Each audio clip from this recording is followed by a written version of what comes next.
বারোটা তাজা প্রাণ নিমেষে লুটিয়ে পড়ে পুলিশের গুলিতে।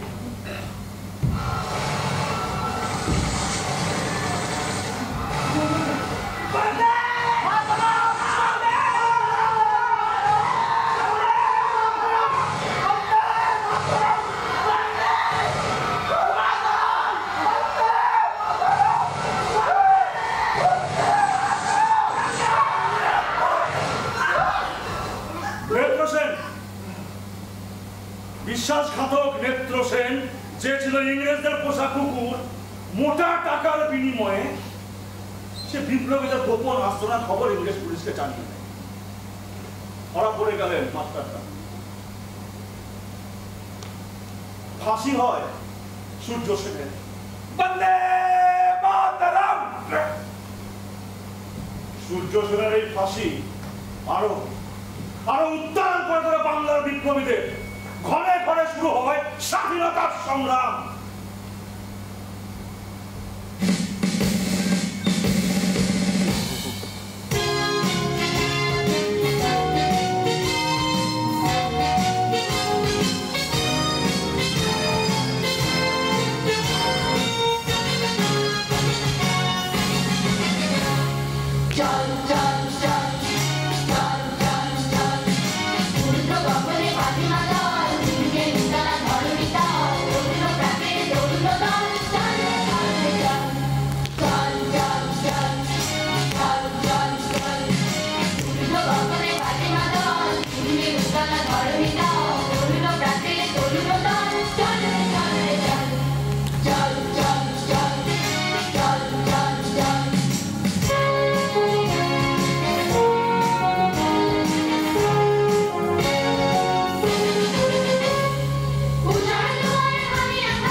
স্বাধীনতা মানে হলো অনেক অপেক্ষার পর ফুটে ওঠা ফুল।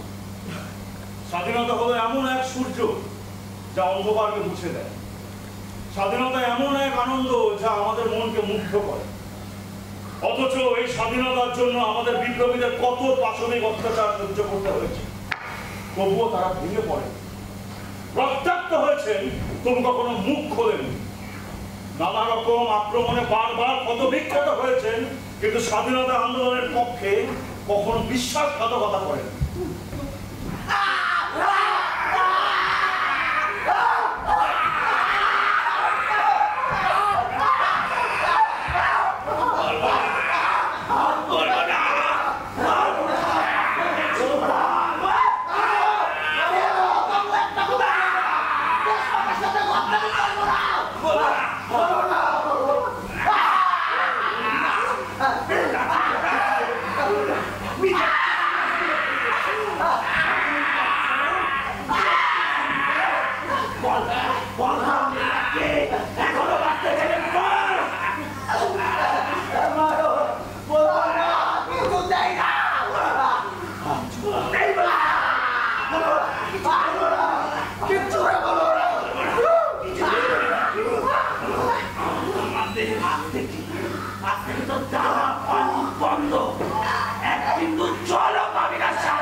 এত অত্যাচারের পরেও কিন্তু দমিয়ে রাখা যায়নি আমাদের বিপ্লবীদের।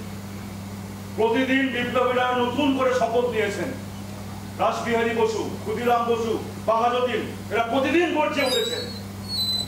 বিপ্লবকে দমাতে আরো নৃশংস হয়েছে ইংরেজরা। এই বিপ্লবে শুধু পুরুষরাই নয়, ওই অগ্নিযুগের অগ্নিকন্যারাও ছিলেন সমানভাবে পারদর্শী। সেই রকমই একজন অগ্নিকন্যা ছিলেন মাতঙ্গিনী হাজরা, যিনি নারীদেরকে নিয়ে গড়ে তুলেছিলেন বিদ্যুৎ বাহিনী। 29শে সেপ্টেম্বর 1942 মাতঙ্গিনী হাজরার নেতৃত্বে বিদ্যুৎ বাহিনী গেল মেদিনীপুরে তমলুক পুলিশ স্টেশন দখল করতে। চলো সাথীরা, এগিয়ে চলো। তমলুক পুলিশ বাহিনীর অত্যাচার আমরা আর সহ্য করব না। ওদেরকে বুঝিয়ে দেব এই ভারতবর্ষের প্রতিটি ঘর আজ তৈরি। ওদেরকে বাধ্য করব এই দেশ ছাড়তে। চলো, এগিয়ে চলো। নারী শক্তির জয় আজ হবেই। বন্দে মাতরম! বন্দে মাতরম! আরে পাগলে গুলি চলে। চালাও গুলি। আমরা ভারত মাতার সন্তান। তোমাদের বন্দুকের গুলিকে আমরা ভয় পাই না। আচ্ছা, হারবো না।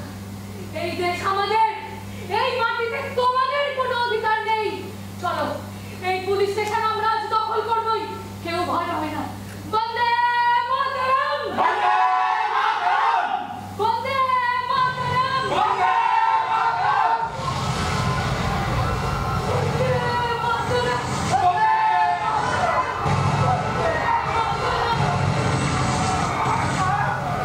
বন্দে মাতরম!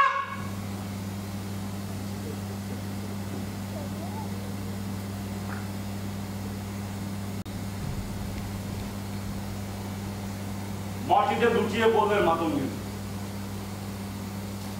লিভ ইন্ডিয়া মুভমেন্টের প্রথম শহীদ।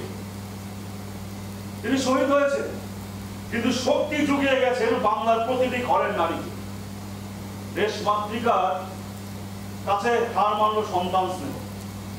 বুকের পাঁজর ভেঙে নিজের সন্তানদেরকে এগিয়ে দিতে একবারও পিছপা হননি বাংলার মায়েরা। বাংলার মায়েদের একটাই শপথ ছিল, যেভাবেই হোক ইংরেজ সরকারকে দেশ ছাড়া করতেই হবে।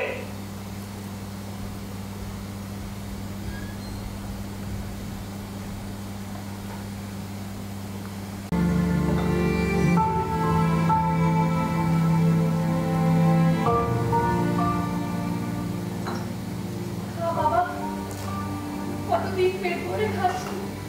খেয়েছি মা, কিন্তু তোমার হাতের রান্না তো খাইনি। পুলিশ এসেছিল তোর কোচে বাড়িতে। পুলিশ তো আসবেই মা গো। ওই পাগলের পাল যে আমাদের পিছনে পাগলের মতো প্রবেশ করে রয়েছে। কিছুই তো খেলি না বাবা। তোর জন্য এত কষ্ট করে দাদা সবটা খা। খেয়ে যাবে।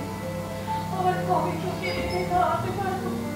আমাদের সত্যি আর খাওয়ার সময় নেই মা।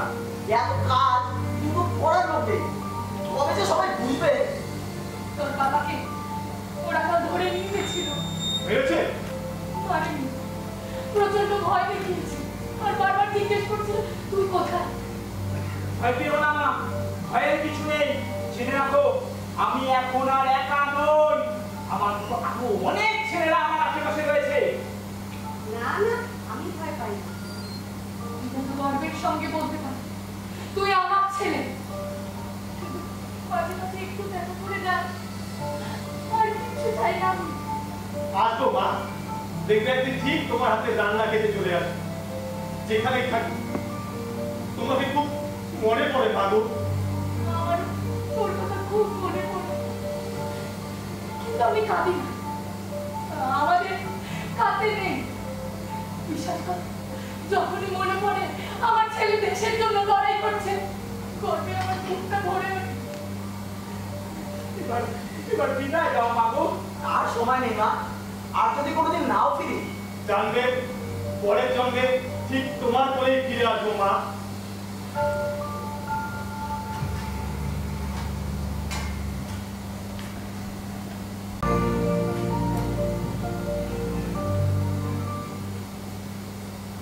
এপ্রিল 1944 নেতাজির নেতৃত্বে মণিপুরে প্রথম ভারতের পতাকা উত্তোলিত হয় আজাদ হিন্দ ফৌজের লড়াইয়ের মধ্যে দিয়ে।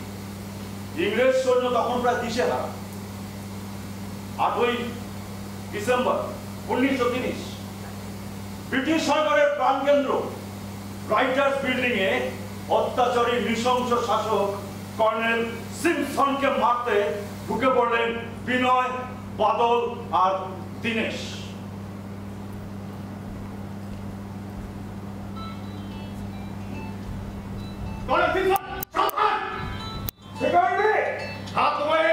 তোমার খেলা শেষ। তোমার নির্মম অত্যাচারের আজকেই শেষ দিন। আমি দীনেশ গুপ্ত। বিনয় বসু। বাদল গুপ্ত। দীর্ঘদিন কারাগারে বন্দীদের প্রতি তুমি খুব অকথ্য অত্যাচার চালিয়েছো। কি ভেবেছো যা খুশি করে পার পেয়ে যাবে? আজ আমরা তার বদলা নিতে এসেছি।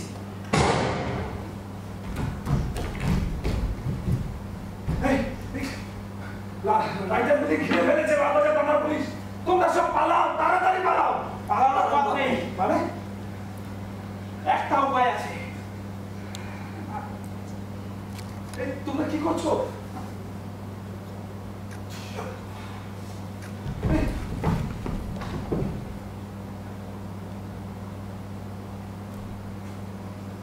বেঁচে থাকো, বেঁচে থাকো বিনয়, বাদল, দীনেশ, বেঁচে থাকো তোমরা। তোমাদের রক্ত হবে না কো ব্যর্থ। অসতমা সদ্গময়, তমোসমা জ্যোতির্গময়, মৃত্যুর মা অমৃতাঙ্গময়। শান্তি শান্তি শান্তি।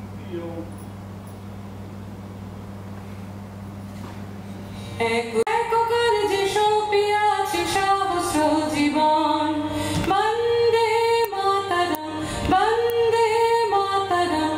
এক সূত্রে বাঁধিয়াছি সহস্রটি মন, আশুক সহস্র বাধা বাধক প্রলয়। আমরা সহস্র প্রাণ রহিব নির্ভয়, আমরা সহস্র প্রাণ রহিব নির্ভয়। বন্দে মাতরম বন্দে মাতরম। এক সূত্রে বাঁধিয়াছি সহস্রটি মন, আমরা ডরাইব না ঝটিকা ঝঞ্ঝায়। উজুত তরঙ্গ বক্ষে সহিব হেলায়, আমরা ডরাইব না ঝটিকা ঝঞ্ঝায়। উজুত তরঙ্গ বক্ষে সহিব হেলায়।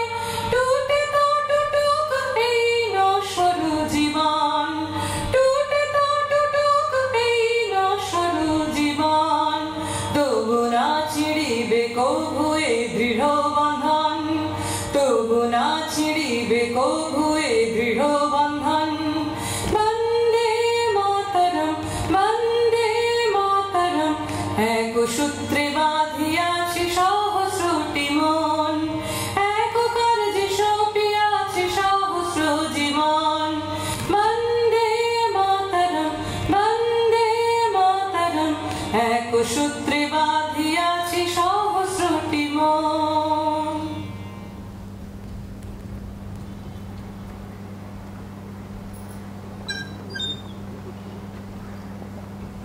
অনেক বিপ্লবীর রক্তের দামে এসেছে আজকে আমাদের এই স্বাধীনতা। বিপ্লব যত তীব্রতর হয়েছে ততই লাগাম ছাড়া হয়েছে ইংরেজদের অত্যাচার। এই লাগাম ছাড়া পাশবিক নৃশংস অত্যাচারের নমুনা হচ্ছে জালিয়ানওয়ালাবাগ হত্যাকাণ্ড। 13 এপ্রিল 1919 রাওলাট আইনের বিরুদ্ধে প্রতিবাদ সভায় হাজির প্রায় 1500 জন মানুষকে নির্বিচারে গুলি চালিয়ে ঠান্ডা মাথায় হত্যা করে জেনারেল ডায়ারের নেতৃত্বে থাকা ব্রিটিশ সৈন্যবাহিনী। বন্ধুগণ, ব্রিটিশ সরকারের একের পর এক দমনমূলক নীতির প্রতিবাদে আমরা আজ জালিয়ানওয়ালাবাগের এই শান্তিপূর্ণ সমাবেশে সমবেত হয়েছি। জিনিসপত্র আজ অগ্নিমূল্য, করের বোঝা আর আমরা বইতে পারছি না। গত 10 এপ্রিল ব্রিটিশ সরকার অন্যায়ভাবে আমাদের নেতা সাইফুদ্দিন কিচলু এবং সত্যবানকে গ্রেফতার করেছে। বন্ধুগণ, এবার আর বসে থাকলে চলবে না। এর বিরুদ্ধে আমরা মিলিত প্রতিবাদ জানাবো। বন্দে মাতরম বন্দে মাতরম বন্দে মাতরম বন্দে মাতরম বন্দে মাতরম বন্দে মাতরম।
সমগ্র ভারতবাসীর হৃদয় সেদিন কেঁপে উঠেছিল এই নির্মম হত্যাকাণ্ডে। সমস্ত ভারতবাসীর বুকের ভেতরে ইংরেজদের বিরুদ্ধে একটাই ছিল, সেটা হচ্ছে শুধুমাত্র ঘৃণা। আজ যখন স্বাধীন ভারতের আকাশে আমরা আমাদের তিরঙ্গা পতাকা উঠতে দেখি, আজ যখন আমরা উদযাপন করি ঘর ঘর তিরঙ্গা, ঘর ঘর তিরঙ্গা, ঠিক একই সময় মনের আকাশে চিত্রায়িত হয় সেই অজস্র রক্ত ঝরার ইতিহাস। আজ ৭৭তম স্বাধীনতা দিবসে আমাদের শ্রদ্ধাঞ্জলি সেই সব অমর বিপ্লবীদের যাদের রক্তের দামে এসেছে আমাদের এই বহু কাঙ্ক্ষিত স্বাধীনতা। বন্দে মাতরম, বন্দে মাতরম, বন্দে মাতরম।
Please do that.